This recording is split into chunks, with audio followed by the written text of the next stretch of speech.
రేయ్ అన్నా రేయ్ రా. మన నెక్స్ట్ ప్రాజెక్ట్ ఇదే. అన్నా అన్నా అది ఏంట్రా? అన్నా వాడు రూమ్ ఖాళీ చేసి నెలైంది, చుట్టుపక్కల ఎవరు అడిగినా తెలియదు అంటున్నారు. రేయ్ మీకు 3 పూట్ల కుంభాలుగా పెట్టేది దేనికిరా? ఆడిపోయాడు ఈడిపోయాడు అని చెప్పడానికా? ఆడి ఎక్కడున్నా సరే నా దగ్గర పట్టుకుని తీసుకురావాలి. అన్నా రేయ్ ఆపండే. ఆడు వరల్డ్ మ్యాప్లో ఎక్కడున్నా సరే పట్టుకుని నా దగ్గర తీసుకురండి. మన లైఫ్ మొత్తం ఆడి చేతుల్లో ఉంది.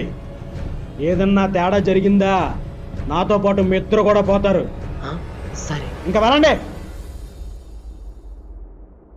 ఎవడన్నా వాడి గురించి అంతలా చెప్తున్నాడు అన్నా.